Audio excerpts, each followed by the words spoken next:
Senadores podem votar hoje, volta dos quinquênios para juízes. Presidente do Senado reforça compromisso com a votação urgente da PEC da transição.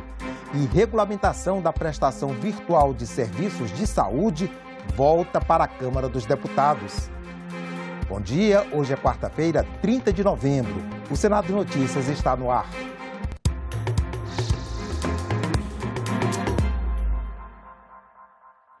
A sessão plenária do Senado nesta quarta-feira está marcada para as 4 da tarde. Vamos ver o que pode ser votado hoje. O primeiro item da pauta é uma proposta de emenda à Constituição que recria os quinquênios para juízes e membros do Ministério Público da União, dos Estados e do Distrito Federal. Pode ser votado também projeto que determine que o Sistema Único de Saúde ofereça tratamento de implante por catéter de prótese valvar aórtica. Outro projeto cria normas sobre a posição dos advogados durante audiências de instrução e julgamento. Também está na pauta um projeto que facilita a localização de doadores cadastrados no Registro Nacional de Doadores de Medula Óssea e a regulamentação da profissão de instrumentador cirúrgico. Pode ser votado ainda o projeto que define 15 de novembro como o Dia Nacional da Igreja do Evangelho Quadrangular. Como vimos na agenda, amanhã o Senado pode votar uma proposta de emenda à Constituição que traz de volta os antigos quinquênios para juízes e outras categorias do serviço público. A medida pode ser uma solução para os chamados supersalários, mas ela não é consenso entre os senadores. A proposta recria o adicional por tempo de serviço e prevê um subsídio de 5% a cada 5 anos para a magistratura e para os integrantes do Ministério Público, até o máximo de 35%. Esse adicional não faz parte do teto de remuneração estabelecido para os servidores públicos, que hoje é de quase R$ 39.300. A PEC é de 2013 e o primeiro signatário dela é o ex-senador Gin Argello. O objetivo é valorizar a experiência desses profissionais e as respectivas carreiras. Chegou a ser analisada pela Comissão de Constituição e Justiça em 2014, foi aprovada na forma de substitutivo e foi debatida pelo plenário ainda em 2014, mas nunca chegou a ser pautada para votação no plenário. Ela foi arquivada em 2018 e voltou, foi desarquivada agora em 2019. Ela recebeu recentemente 10 novas emendas, todas elas estendendo a vantagem para alguma categoria do serviço público. Mas o texto ainda não é consenso entre os senadores. A PEC 63 ela deixa de fora os nossos defensores públicos, né? Mas inclui o Ministério Público.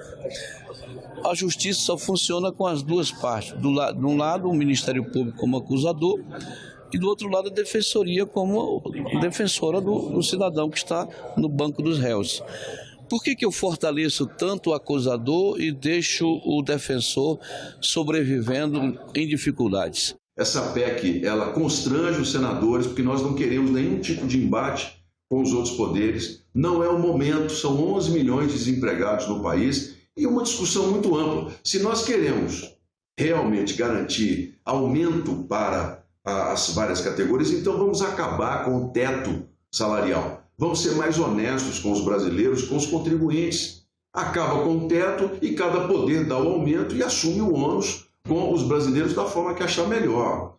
O presidente do Senado, o senador Rodrigo Pacheco, defende o pagamento do chamado quinquênio, mas coloca como condição o fim dos supersalários. Regula o extrateto, as verbas indenizatórias, que busca encerrar de uma vez por todas a possibilidade dos chamados supersalários no Brasil. Então, essa é a lógica principal de se regular essas verbas indenizatórias com clareza, com limitações, respeitando-se o teto constitucional remuneratório e, ao passo disso, em contrapartida, a estruturação da carreira através dos adicionais de tempo de serviço. Corrige uma injustiça, que é o fato de que alguém em início de carreira tem a mesma remuneração de um profissional no final da carreira. Isso acaba sendo um desestímulo. Apenas uma correção, esta PEC dos quinquênios está para ser votada na sessão do plenário de hoje. As comissões do Senado também têm muitas atividades previstas para esta quarta-feira. Vamos voltar ao telão? Às 9 horas, a Comissão de Assuntos Econômicos faz uma audiência pública para debater um projeto de lei que regulamenta os direitos dos trabalhadores de cooperativas. Às 9h30, a Comissão de Transparência, Fiscalização e Controle também faz audiência pública. Esta para discutir a fiscalização das inserções de propagandas políticas eleitorais.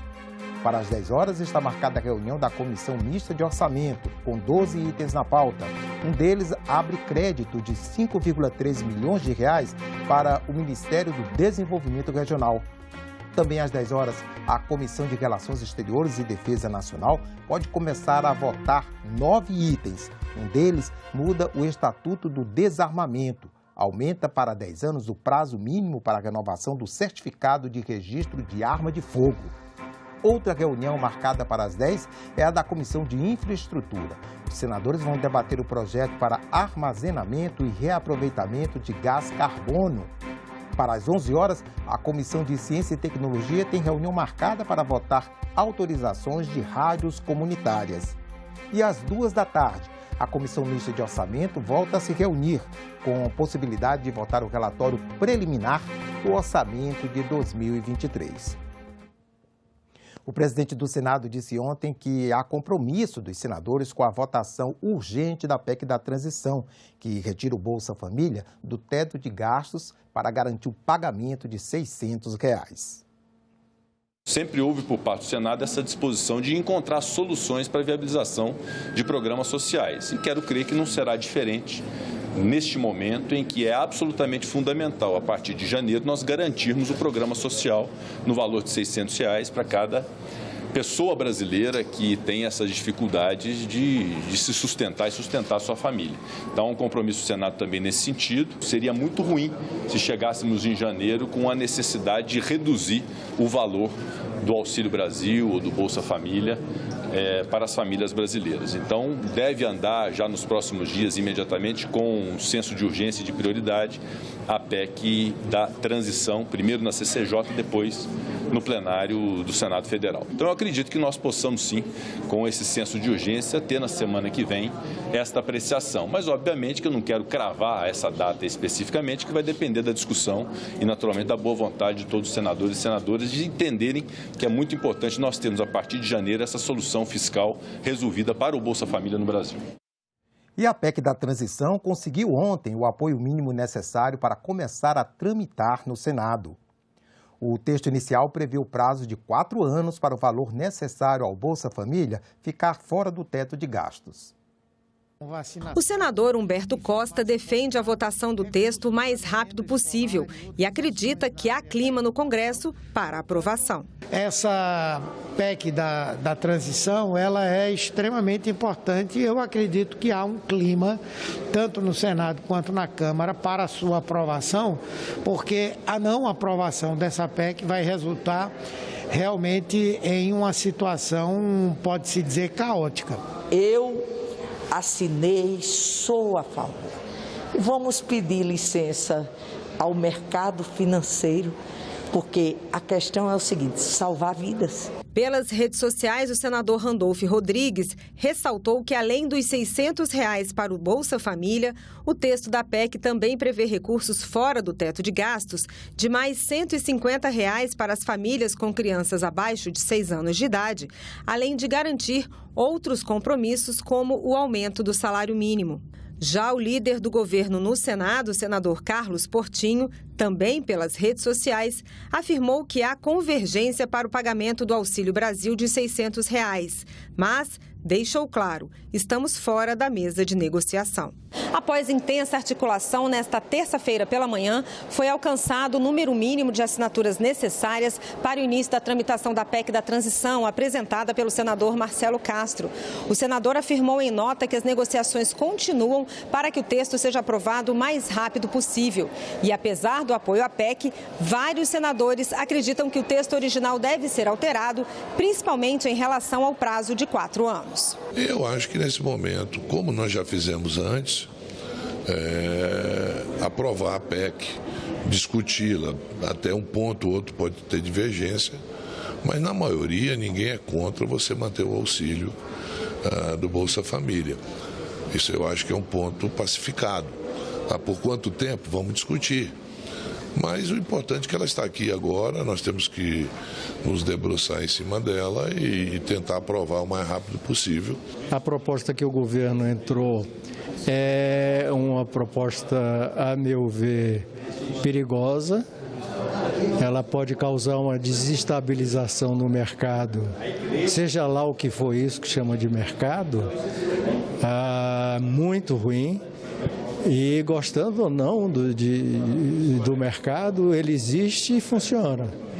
E funciona de maneira que se passar um projeto como esse chegou do governo, pode causar aumento de juros, crescimento da economia menor, aumento da inflação e condenar os 4 anos do governo Lula a esse cenário. O plenário do Senado aprovou o projeto de lei que regulamenta a telesaúde. O texto já havia sido incluído na pauta no início do mês, mas teve sua votação adiada. Telesaúde é a modalidade de prestação de serviços de saúde à distância, utilizando tecnologias da informação e da comunicação.